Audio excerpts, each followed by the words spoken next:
This is Shepherd's Hill Academy. We're a Christ-centered, biblically based residential program for teens struggling with behavioral issues. We have kids from all over the country and around the world that have come here.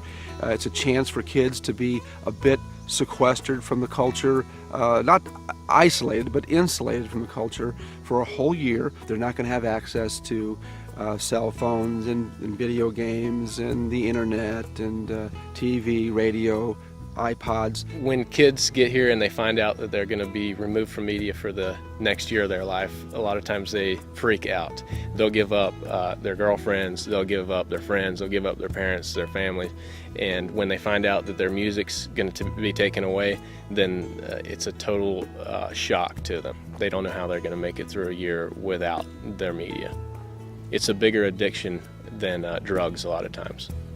Pretty much my life consisted of media in some way, shape, or form. So when I came here and they told me that I couldn't have any of that, I kind of had a breakdown. All of these things they truly feel that they cannot live without. I've never been without media, and so coming here and living in a cabin with no electricity, no television to watch at night or anything like that, it really took a few months to really settle in, and I had to figure out new things to do and adapt to the new situation. When they get away from the hustle bustle of the everyday life in America, the technology, the multitasking and all that, these kids then get to experience things that they wouldn't ordinarily explore out there in the world of push-button reality.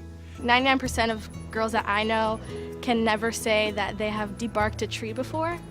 Or maybe people have built a fire, but I know that I would have never built a fire. I have not seen any kids have a heart attack, have a stroke. I haven't seen any kids fall over, as a result of losing media for a year. They generally make it through pretty well. It made me a lot more grateful for everything my mom did. It was just a real eye-opener. And I became a lot more grateful for my brothers and sisters and everything. And spending time with them is precious to me now. At home I would be a miserable person. I'd rather be to myself, but now without the media, I ask for other people's presence, and I love being with other people in relationships like that. Very seldom do we have any rebellion over, give me my stuff. I can't live, I can't breathe. Every day they are totally surprised that they enjoyed the day without any of their other life. I found that there's more of a freedom without media, in all honesty. I love that my phone's not ringing all the time. I love not getting text messages all the time. I love not flipping on the TV and sitting there like a bum. We get things done, we're productive here, and I like that much better than having a bunch of media or playing video games or something like that. Every gym across America has a sign that says what? No pain, no gain. Everybody wants the gain. Nobody wants the pain. The first while you're going to have to go through some suffering of getting out of the actual, of the actual media stage. So you're going to, not going to be able to watch television, and you're going to hurt for a while. Once you're here, you realize the things that are more important in life, and you learn to take look at life in a different perspective, and your priorities straighten up a little bit. I guess it's kind of clicked with me that I don't need it.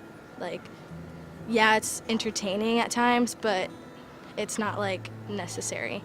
Actually, I went home a few months ago, and I decided to throw away all my negative influences. I threw away all my posters, all my music, all my CDs, all my movies, everything. I just threw it all away because the fresh start that I've gotten here and my relationship with my family that I'm rebuilding, it's not worth all that negativity. We tell them that, our appetites as human beings are trained. You have been trained to live on a diet of technology, of media.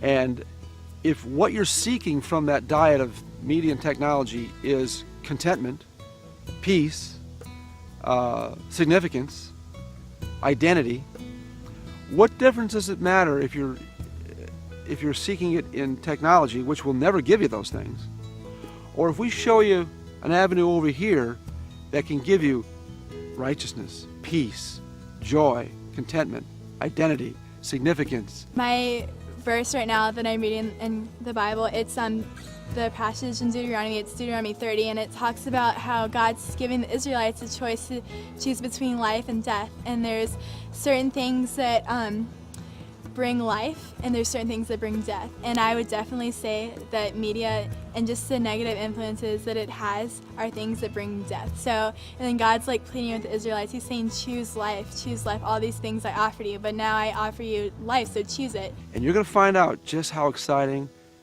life can be, just how wonderful life can be, just how joyful life can be, just how real you can be in the midst of a world that is phony.